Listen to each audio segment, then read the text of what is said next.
پھر اشفاق پرویز کیانی پہلے DGISI تھے جو بعد ازاں آرمی چیف بنے، لیکن آرمی چیف بننے کے بعد انہوں نے کیا کمال کیا اس پہ آگے چل کے بات کرتے ہیں۔ احمد شجاع پاشا، ظہیر الاسلام عباسی، ان کا تو چانس نہیں بنا، لیکن عاصم منیر صاحب جو ہمارے موجودہ آرمی چیف ہیں یہ DGISI رہے ہیں اور ابھی آرمی چیف بن گئے ہیں۔ فیض حمید بھی درمیان میں DGISI رہے، ان کا بھی چانس بن چکا تھا تقریباً، وہ بنتے رہ گئے، وہ ریزن اور تھی۔ لیکن اگر اس پوری لسٹ میں دیکھا جائے تو جو قریب لوگ پہنچے تھے آرمی چیف بننے کے، ان میں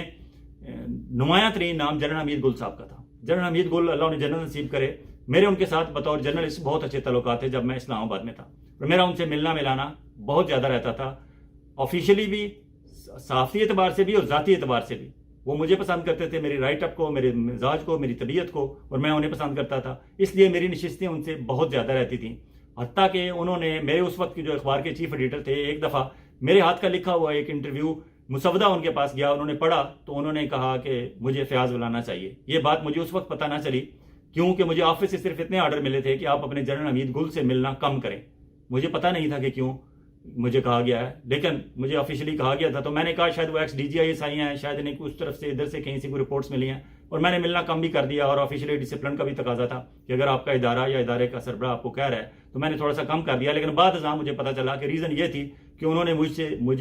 مجھے باقاعدہ مانگ لیا تھا چیف ایڈیٹر سے، انہوں نے کہا مجھے یہ بندہ چاہیے، اس کا لکھنے کا انداز، اس کا بات بیان کرنے کا انداز وہ چاہیے۔ I was looking for some one کہ جو میرے ساتھ بیٹھے، میرے واقعات سنے اور پھر انہیں آگے ضبط تحریر میں لے کے آئے، انہیں لکھے۔ لیکن اینی ہو، میں نے ایک دفعہ جنرل حمید گل صاحب سے کہا، میں نے کہا آپ کا اتنا اچھا کیریئر تھا آرمی میں بھی، اور بطور DGISI بھی آپ نے بڑے بڑے کمالات کیے، آپ کو آرمی چیف کیوں نہیں بنایا گیا؟ انہوں نے میرے ساتھ برخوردارانہ ان کا رشتہ تھا، انہوں نے بڑا مختصر سا جواب دیا، انہوں نے کہا اسی وجہ سے کہ میرا کیریئر اچھا تھا، اور وہ اچھا کیریئر اور میری اچھی کارکردگی بطور DGISI، اور دوسری وہی میرے راستے میں رکاوٹ بن گئی۔ اب پاکستان آرمی میں مت یہ کسی حد تک ٹھیک تھی کہ DGISI رہنے والے بندے کے ہاتھ میں، جو سے ISI کا اپنا ایک طریقہ کار ہوتا ہے کام کرنے کا، اور اپنی ان کے سلسلہ ہوتا ہے، تو وہ بندہ 24/7 جب وہاں کام کرتا ہے تو اس کا مائنڈ بھی اسی طرح ورک کرنا شروع کر دیتا ہے۔ وہ اس طرح کے plan A، plan B، plan C، plan D اور خفیہ کاروائیاں اور گسٹاپو ٹائپ معاملات اس کا ذہن بن جاتا ہے، وہ اسی طرح کرتا ہے۔ تو اس کے ہاتھ میں کبھی بھی پوری پاکستان کی 6-7 لاکھ فوج کی کمان نہیں دینی، یہ ایک مت تھی آرمی میں، پتہ نہیں صحیح تھی یا غلط تھی، لیکن ایک تھی۔ لیکن بعد ازاں یہ مت ٹوٹی، جنرل اشفاق پرویز کیانی جب آرمی چیف بنے، اور اس کا نقصان بھی ہوا کہ جب DGISI اشفاق پرویز کیانی صاحب، سابق DGISI اشفاق پرویز کیانی صاحب کو آرمی چیف بنایا گیا، تو انہوں نے پاکستان میں ایک نیا راستہ کھولا، اور پھر کہنے والوں نے یہ کہا کہ یہی وجہ تھی کہ ہم کہتے تھے کہ کسی بھی DGISI کو آگے چل کے آرمی چیف نہیں بنانا، یہ بہت خطرناک ہوگا صورتحال کے لیے، ملک کے لیے، معاملات کے لیے، ریاست کے لیے، چیزوں کے لیے، یہ سنبھالنا مشکل ہو جائے گا، کیونکہ اس کے ہاتھ میں وہ پوری ایک پیرافیرنیلیا ہوتا ہے، اور وہ اس کی پھر فائدے نقصان بھی ہوتے ہیں۔ تو وہ جب بنے تو انہوں نے پاکستان آرمی میں فرسٹ ٹائم ایکسٹینشن کا رواج ڈالا اشفاق پرویز کیانی صاحب نے۔ اس سے پہلے لمبے عرصے تک جو بندے بھی رہے ہیں، 3 سال کے ٹینیور سے زیادہ جو رہے ہیں، وہ ایوب خان تھے، ضیاء الحق تھے اور پرویز مشرف تھے، لیکن وہ تینوں مارشل لا ایڈمنسٹریٹر تھے۔ انہوں نے مارشل لا لگایا تھا، وہ چیف ایگزیکٹو بنے تھے، وہ ملک کے صدر بنے تھے، انہوں نے اپنا دھونس دھاندلی چلائی، آرمی ان کے ہاتھ میں تھی، مارشل لا تھا، تو وہ 3 سال سے آگے 9 سال 10 سال 11 سال چل گئے۔ لیکن اس کے علاوہ کوئی آرمی چیف 3 سال سے آگے نہیں بڑھا تھا، اشفاق پرویز کیانی پہلے تھے۔ انہوں نے 3 سال پورے کرنے کے بعد 2007 سے 2010 اور 2010 سے 2013 انہوں نے ایکسٹینشن لی تھی۔ ایکسٹینشن کس طرح لی تھی؟ اس وقت جو پیپلز پارٹی یا مسلم لیگ جو بھی فرنٹ رنرز تھیں پولیٹیکل پارٹیز، ان کے لیڈران سے کوئی ساز باز کی، کوئی انہیں کسی طرح بھی انہیں مجبور کیا کہ انہوں نے انہیں ایکسٹینشن دے دی، یہ ایک نیا راستہ نکالا گیا۔ اسی لیے کہتے تھے کہ DGISI کو نہیں بنانا۔ اب یہ دوسرے DGISI آرمی چیف اس وقت ہمارے بنے ہیں، اور یہ ریٹائرمنٹ کے 27 نومبر کو ریٹائر ہو گئے تھے، ان کی ریٹائرمنٹ کو ہولڈ کیا گیا 2 دن کے لیے۔ 29 نومبر کو جنرل قمر جاوید باجوہ جب ریٹائر ہوئے تو پھر انہیں آرمی چیف لگا دیا گیا۔ اس وقت بھی جو میری طرح کے پترکار صحافی تھے اور لکھنے والے تھے، انہوں نے کہا کہ یہ کوئی اچھا نہیں ہوا، لیکن دیکھتے ہیں کیا آگے چل کے اس کا نتیجہ کیا نکلے گا۔ لیکن آج پوری قوم دیکھ رہی ہے کہ جو کہا جاتا کہ DGISI کو آرمی چیف نہ بنائے، اس کا نقصان ہوگا، وہ نقصان اب قوم دیکھ بھی رہی ہے اور بھگت بھی رہی ہے۔ لیکن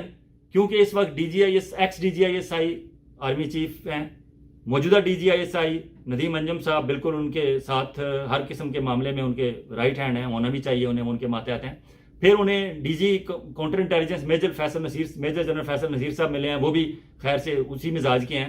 تو اس وقت جو سارے معاملات چل رہے ہیں، آپ دیکھ رہے ہیں کہ کس طرح الیکشن ہو رہے ہیں، کس طرح الیکشن کے رزلٹ تبدیل کیے جا رہے ہیں، کس طرح پی ٹی آئی کو دیوار کے ساتھ لگایا جا رہا ہے، کس طرح 9 مئی کا معاملہ جو ہے اسے گھسیٹا جا رہا ہے، کس طرح ججز کے معاملات ہیں، کس طرح اعجاز الحسن اور منیب اختر اور مظاہر نقوی اور یہ سارے معاملات آ رہے ہیں. تو یہ ساری چیزیں اگر آپ پڑیاں میں لائیں تو آپ کو یہ تسلی ہو جائے گی کہ یہ کہیں اور سے نہیں ہو رہا، یہ ایک جگہ سے ہو رہا ہے.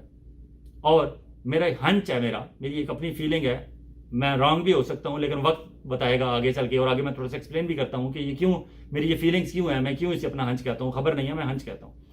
یہ کیوں ہے؟ وہ یہ ہے کہ ہماری مقتدرہ نے، ہماری ملٹری اسٹیبلشمنٹ نے بلوچستان عوامی پارٹی کا کامیاب تجربہ کرنے کے بعد انہوں نے کہا کہ کیونکہ بلوچستان عوامی پارٹی ہے، یہ صرف بلوچستان کے نام سے ہے، بلوچستان کی لمٹ تک ہے، اب اس کو آگے بڑھایا جائے تو بلوچستان کو تو آگے نہیں بڑھایا جا سکتا. تو اس لیے انہوں نے نئی ایک خفیہ سیاسی پارٹی بنا لی، اپنے طور پر طے کر لیا کہ بنانی ہے ہم نے، اور اس سے وابستہ جو بندے ہوں گے انہیں اہم پوسٹوں پہ لگانا ہے، اور اس کا نام پاکستان عسکری پارٹی ہوگا. اناؤنس نہیں کریں گے، فرنٹ پہ نہیں آئیں گے، وہ مین پولیٹیکل پارٹیز کی لسٹ میں نہیں ہوگی، الیکشن کمیشن میں رجسٹرڈ نہیں ہوگی، کوئی اس کا بظاہر عہدیدار نہیں ہوگا، لیکن ایک خفیہ طور پر پاکستان عسکری پارٹی موجود رہے گی، اور اس پاکستان عسکری پارٹی سے وابستہ لوگ ہی اہم عہدوں تک پہنچیں گے. آگے اس بات کو بڑھاتے ہیں کہ پاکستان عسکری پارٹی کی اب تک کی کامیابیاں یا پاپ کے اب تک کے پاپ کیا ہیں، ملاحظہ کریں. انوار اللہ کاکڑ صاحب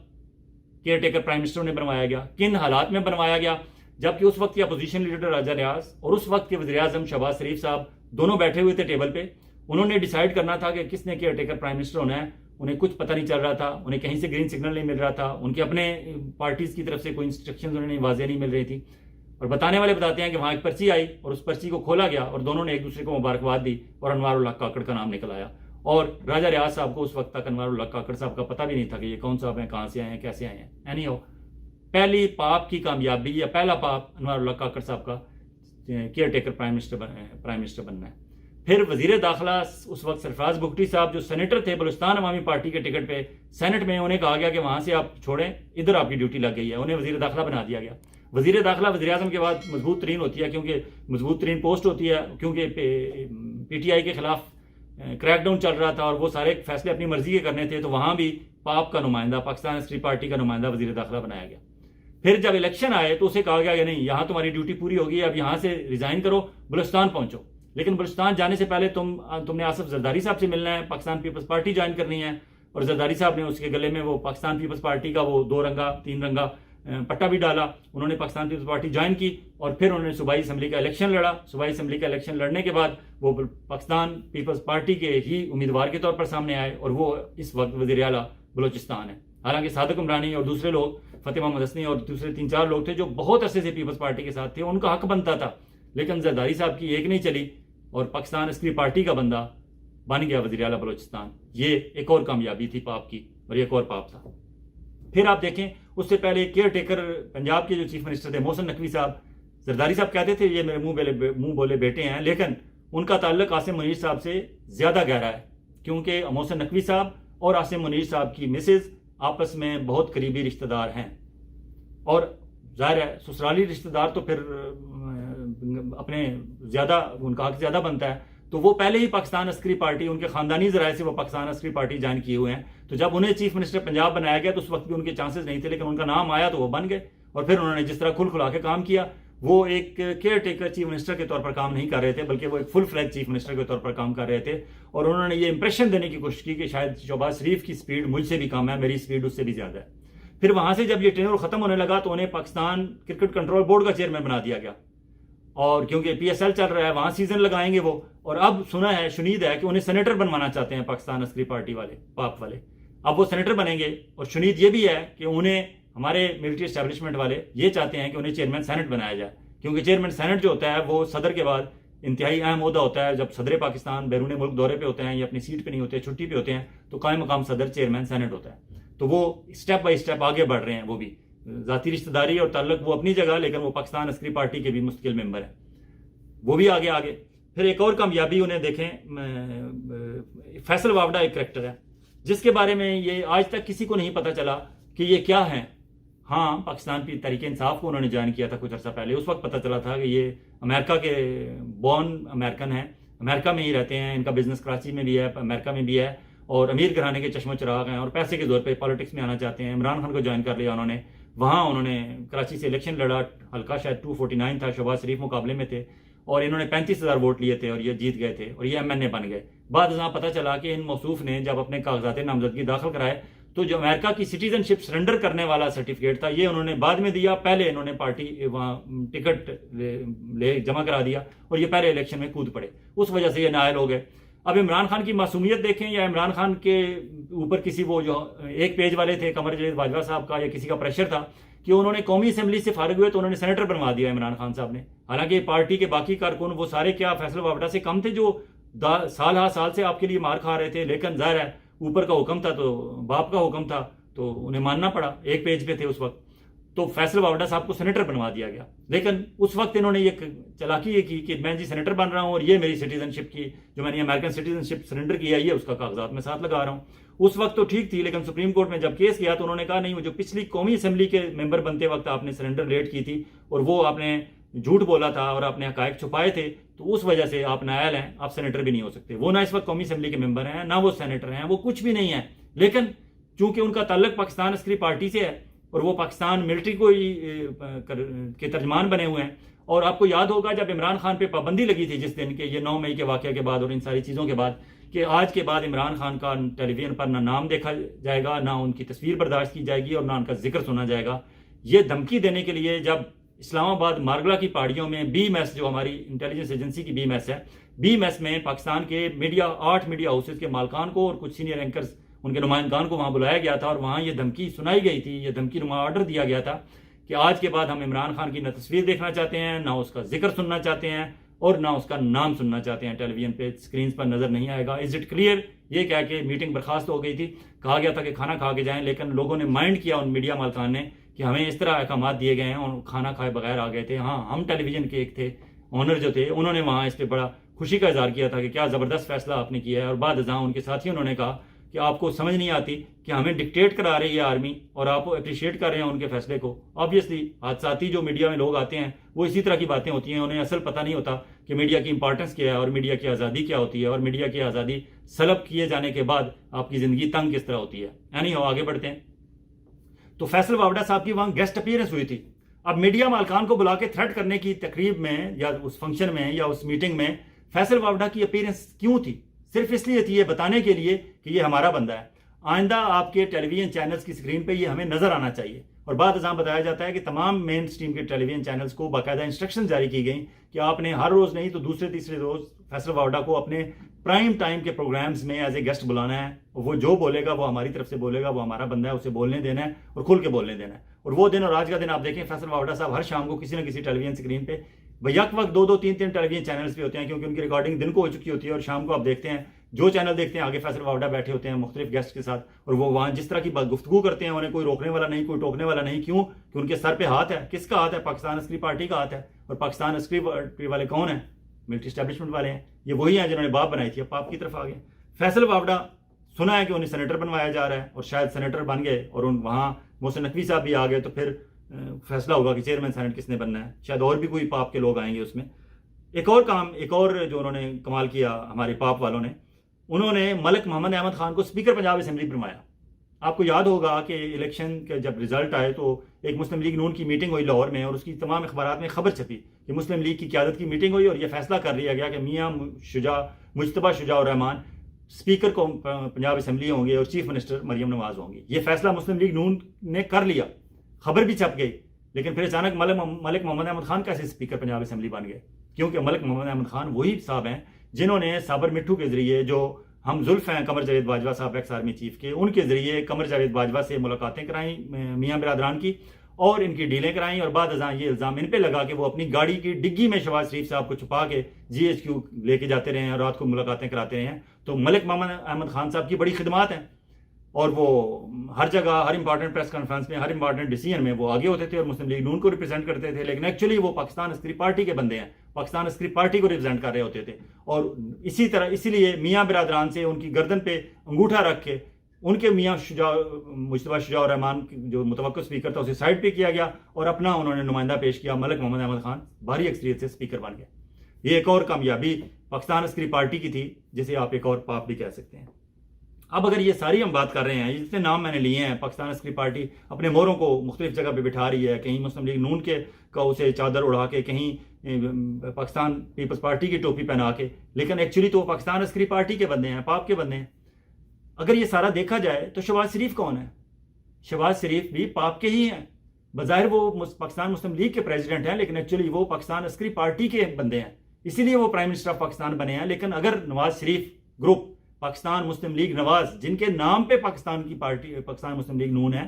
اگر وہ جیتی ہوئی پارٹی تھی اور ان کی نااہلی بھی ختم ہو گئی تھی، وہ پرائم منسٹر بن بھی سکتے تھے، اور وہ لندن سے آئے بھی اس لیے تھے کہ وہ چوتھی دفعہ وزیر اعظم بنیں گے، اور انہوں نے ساری انتخابی مہم بھی اس بیس پہ چلائی کہ میاں نواز شریف صاحب نے بڑے ترقیاتی کام کیے، اور اب وہ آئیں گے تو پھر دوبارہ ترقی اور خوشحالی کا سفر وہاں سے ہی شروع ہوگا جہاں میاں نواز شریف صاحب نے چھوڑا تھا 2017-18 میں۔ اگر وہاں سے ہی شروع کرنا تھا دوبارہ تو پھر میاں نواز شریف صاحب کیوں نہیں بنے؟ کیوں؟ پاکستان عسکری پارٹی والوں کا خیال ہے کہ لندن میں جو بھی ان کا معاہدہ ہوا، جو بھی ایگریمنٹ ہوا، جو بھی ڈیل بنی، اس کے باوجود وہ میاں نواز شریف صاحب پہ ٹرسٹ کرنے کے لیے تیار نہیں ہیں۔ وہ کہتے ہیں یہ کوئی پتہ نہیں کس وقت پھر مجھے کیوں بلایا اور مجھے کیوں نکالا کہ گردان شروع کر دیں گے، اس لیے انہیں سائڈ پہ کریں۔ اور یہ جو اپنا پکا بندہ ہے میاں شہباز شریف، جو بظاہر تو مسلم لیگ نون کا صدر ہے لیکن ایکچولی پاکستان عسکری پارٹی کا بندہ ہے، اسے پرائم منسٹر بنانا ہے، تو یہ کامیابی بھی ان کی کھاتے میں ڈالی جائے، یہ ان کے ہی ہیں۔ ہاں، اب وزیر خزانہ کا معاملہ آیا ہے تو اسحاق ڈار صاحب کی آپ نے جو آڈیو لیک ہوئی ہے آپ نے سن لی ہوگی کہ اسحاق ڈار صاحب کے کیا خیالات ہیں اور اسحاق ڈار صاحب کس طرح موجودہ آرمی چیف کو گالیاں دے رہے ہیں۔ اعتراض ہم جرنلسٹوں پہ کہا جاتا ہے کہ آپ نے نام نہیں لینا، لیکن اسحاق ڈار صاحب کو کوئی نہیں پوچھے گا، کوئی نہیں روکے گا کہ جو باقاعدہ گالیاں دے رہے ہیں اور پھر وہ ریکارڈنگ کر کے اسے لیک کر رہے ہیں، اسے پبلک کر رہے ہیں۔ کوئی وہ خواجہ آصف صاحب کی زبان میں کوئی شرم ہوتی ہے، کوئی حیا ہوتی ہے؟ ہم تو تجزیہ پیش کر رہے ہیں کہ کیا ہو رہا ہے پاکستان میں، کیونکہ اب عملی طور پر اگر سیاست میں ان لوگوں نے آنا ہے تو پھر ذکر تو آئے گا۔ یا تو آپ سیاست چھوڑ دیں، واپس چلے جائیں بیرکس میں، پھر ذکر بالکل نہیں آئے گا، ہم بالکل اس بات کا خیال رکھیں گے۔ لیکن چونکہ آپ نے حلف اٹھایا ہوتا کہ ہم کسی قسم کی سیاسی سرگرمی میں ملوث نہیں ہوں گے، آپ اس حلف سے ہٹ گئے اور آپ سیاسی سرگرمی میں ملوث ہو گئے اور خم ٹھوک کر ملوث ہو گئے، جگہ جگہ پہ آپ کے ثبوت چھوڑے جا رہے ہیں، آپ کے وہ ساتھی جو اس کھیل میں آپ کے ساتھ ہیں، تو پھر ذکر تو ہوگا نا سر۔ آپ سیاسی طور پر آپ شامل ہیں، آپ سیاستدان ہیں، آپ سیاست کریں گے، آپ پاکستان بلوچستان عوامی پارٹی بنائیں گے، پھر آپ پاکستان عسکری پارٹی بنائیں گے، تو پھر ذکر آئے گا سر، برداشت کیجیے گا۔ وزیر خزانہ اسحاق ڈار صاحب نہیں آ رہے، کوئی اور آ رہا ہے، وہ بھی شاید پاکستان عسکری پارٹی کا ہی بندہ ہوگا۔ اچانک نام پہنچے گا میاں شہباز شریف صاحب کے پاس اور میاں نواز شریف صاحب بغیر کوئی چوں چراں کیے وزیر خزانہ اسے لگا دیں گے۔ پھر وزیر خارجہ کا معاملہ آئے گا، کیونکہ اس وقت بلاول پیچھے ہوئے ہیں تو کسی کو وزیر خارجہ بھی انہوں نے رکھنا ہوگا، دیکھ لیجیے گا وہ بھی پاکستان عسکری پارٹی کا ہی بندہ ہوگا۔ تو یہ پاکستان عسکری پارٹی آہستہ آہستہ فتوحات کرتی ہوئی آگے بڑھتی جا رہی ہے اپنے حساب سے۔ پاکستان کے حق میں شاید وہ نہ ہو وہ فتوحات کہتے ہوں گے، میں اسے کہوں گا کہ یہ نقصانات ہیں ہمارے، یہ زیادتی کر رہے ہیں ہمارے سیاسی عمل میں مداخلت کر کے۔ اور آپ اس حد تک ڈٹائی دیکھیں کہ ابھی جو 5 دن فیصلہ محفوظ تھا مخصوص نشستوں کا پی ٹی آئی والوں کا اور سنی اتحاد کونسل کا، اس دوران ایک تجویز یہ بھی لانچ کی گئی کہ یہ جو مخصوص نشستیں ہیں پی ٹی آئی کی 78 مخصوص نشستیں ہیں، ساری صوبائی اسمبلیوں کی اور قومی اسمبلی کی جو ہولڈ کی ہوئی ہیں اس وقت تک، 78 قومی اور صوبائی اسمبلی کی نشستیں ہیں، یہ 2 4 10 20 نشستوں کی بات نہیں ہے، 78 نشستوں کی بات ہے، جن کے بارے میں ایمل ولی خان اے این پی کے، اختر مینگل صاحب بلوچستان نیشنل پارٹی کے، اور محمود خان چکزئی پختونخوا ملی عوامی پارٹی کے اور دوسرے لیڈران یہ الزام لگا چکے ہیں کہ اس الیکشن میں سیٹیں بکی ہیں، اربوں روپے لے کے لوگوں کو جتایا ہروایا گیا ہے۔ اگر ایک ایک سیٹ کا کروڑوں اور اربوں ریٹ لگ سکتا ہے تو یہ 78 سیٹوں کا ریٹ کیوں نہیں لگا ہوگا؟ اس دوران یہ بھی آئیڈیا ایک پیش کیا گیا کہ یہ سیٹیں کسی پولیٹیکل پارٹی کا نہ دیں، پی ٹی آئی کو تو دینی نہیں ہے ہم نے، اگر نون لیگ کو اور پیپلز پارٹی کو دیں گے تو لوگ اعتراض کریں گے کہ یہ کیا بات ہے کہ وہ ان کی جیتی ہوئی سیٹیں ان کو آپ دے رہے ہیں۔ اور یہ اسی طرح ہے کہ جس طرح اپنے بھائی کا گوشت کھانا کے مترادف ہے کہ ان کا شکار کیا ہوا اور ان کو دیا جا رہی ہے، کھا رہے ہیں۔ تو وہ یہ تجویز پیش کی گئی کہ یہ سیٹیں آرمی کو دے دی جائیں، آرمی کے کرنل، بریگیڈیئر اور جنرل ان سیٹوں پہ بٹھا دیے جائیں اور پاکستان آرمی کا سیاسی کردار مان لیا جائے، تسلیم کر لیا جائے، انہیں اسمبلیوں میں بٹھا لیا جائے اور ان کی بات سنی جائے اور ان کے فیصلے ان کے ہاتھ میں پہلے بھی ہیں، آئندہ ان کے ہاتھ میں کھل کھلا کے کیے جائیں۔ یہ یہاں تک تجویز لانچ کر دی گئی۔